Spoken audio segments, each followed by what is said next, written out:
Bob has created the most marvelous apple pie ever. He has put everything together in a secret recipe, and he wants to send the recipe to Alice. He puts the recipe in an envelope and sends it over to Alice. But what if Evil Eve gets a copy of the mail while it's in transport from Bob to Alice? Eve can read and steal the content of the envelope, getting hold of the secret apple pie recipe. In this case, Bob can encrypt the recipe before sending it to Alice. It will be sent encrypted, and if Eve steals the envelope, the content will be unreadable for her. Alice decrypts the package before reading it. To encrypt anything, we need a key, so Bob creates a key, a secret password. His secret password is mysecretkey2015. In order for Alice to decrypt the message, she needs to have the same key. With any other key, she will not be able to decrypt the message. What we have here is a symmetric crypto. It is called symmetric because the same key that is used to encrypt the message is also used to decrypt the message. In this case, the key needs to be distributed among the parties before it will be used. If Bob makes the key, he needs to find a way to give the key to Alice without Eve being able to see it. It needs to be shared prior to the encrypted communication starts. This is what is called a pre-shared key. This sharing of keys is often performed out of band via another media. If the encrypted communication is done over internet, the pre-sharing of the keys can be done via SMS or via phone call. In our scenario, Bob and Alice have both created a key pair of asymmetric keys. Bob has a private key that only he knows. He handles it with care, making sure that no one else gets hold of the private key. He also has a public key. This key he distributes to everyone who wants to have it. He might even put it on his public web page or in the bottom part of all outgoing emails. Alice has a copy of Bob's public key, and probably also Evil Eve. These two keys, Bob's private and his public keys, are created at the same time. They have a relationship.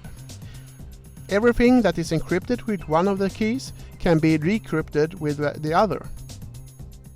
In fact, the only key that can decrypt something encrypted with one of the keys in a key pair is the other key in the same pair.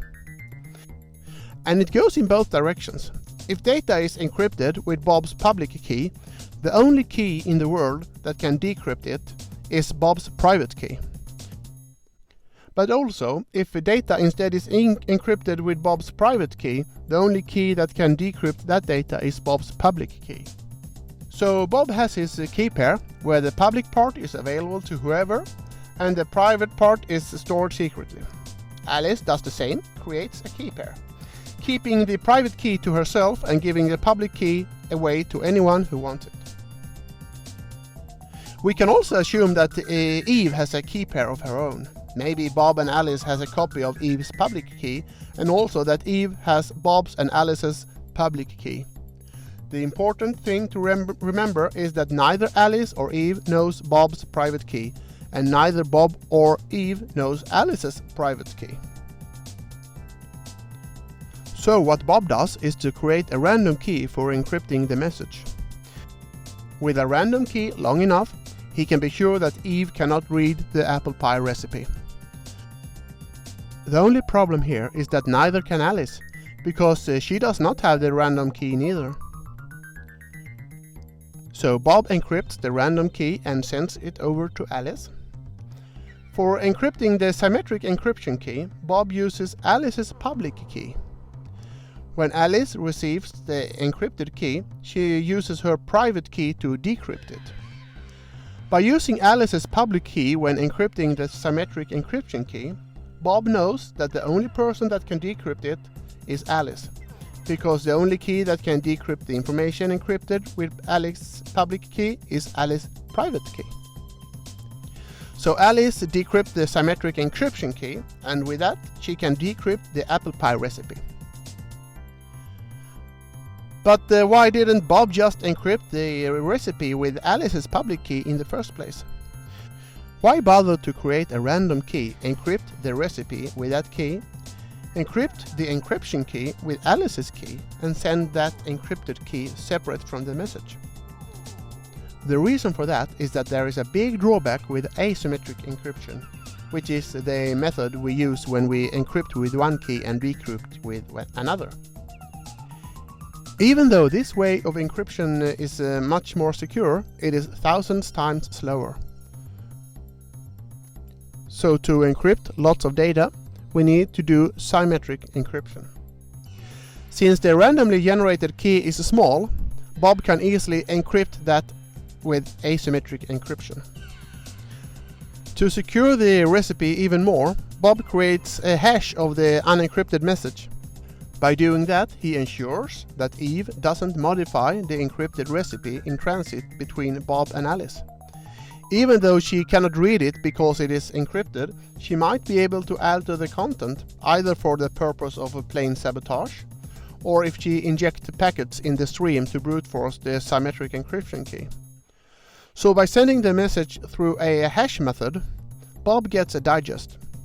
If Alice runs her received recipe through the same hash method, she can compare the hashes to see if they are the same. If the digest that Bob calculated is the same that Alice calculates, she knows that no one has changed the number of eggs in the apple pie recipe. But what if Eve is really clever? If she can get hold of the symmetric encryption key, she can put whatever she wants into the encryption algorithm and send encrypted messages. By doing that, she can of course also create the digests, and it might look like the messages coming from Bob. So we need to secure the digests so that Alice is confident that the message is coming from Bob and no one else. Bob does that by encrypting the digest with his private key and attach that to the encrypted message. When Alice receives the message, she takes the attached signature from the packet and decrypt it with Bob's public key and get a unencrypted digest. She then calculates her own digest of the decrypted message, and she compares those two digests, and if the digest she calculated by the hashing algorithm of the plain text message is the same as the digest she decrypted with Bob's public key, she knows that the message is authentic. So what Bob just did when he encrypted the digest with his private key and attached that to the message is that he signed the message. Signing is when you make a hash and you encrypt it with your private key. When Alice receives the message, she verifies the signature of the message by decrypting the signature with the public key of the sender and verifies the digest with the digest she calculated herself.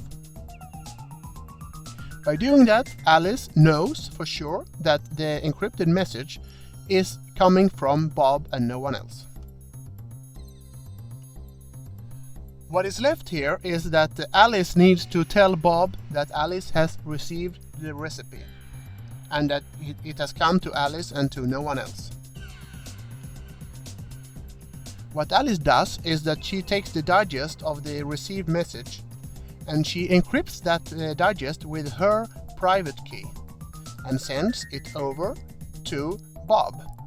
What she is sending is Alice's signature. When Bob receives that, he decrypts it with Alice's public key. Out comes a digest, and he verifies the digest from the original message with the digest he received from Alice. And if they are the same, he knows that the message was sent and received by Alice, and Alice has confirmed that she has received it. And Bob knows for sure that no one else but Alice received it because the signature comes from Alice, and he knows that because it was encrypted with Alice's private key. So what we have here is message confidentiality. The message was sent by Bob and received by Alice, and we know for sure that Eve could not read it because it was encrypted. What we also did here was we distributed the encryption keys confidentially and encrypted. We have message integrity. Alice verifies the signature and makes sure that it was received the way it was sent. We have a non-repudiation of origin in the way that it is signed by the sender and no one else but Bob could have sent that message because the signature was created with Bob's private key.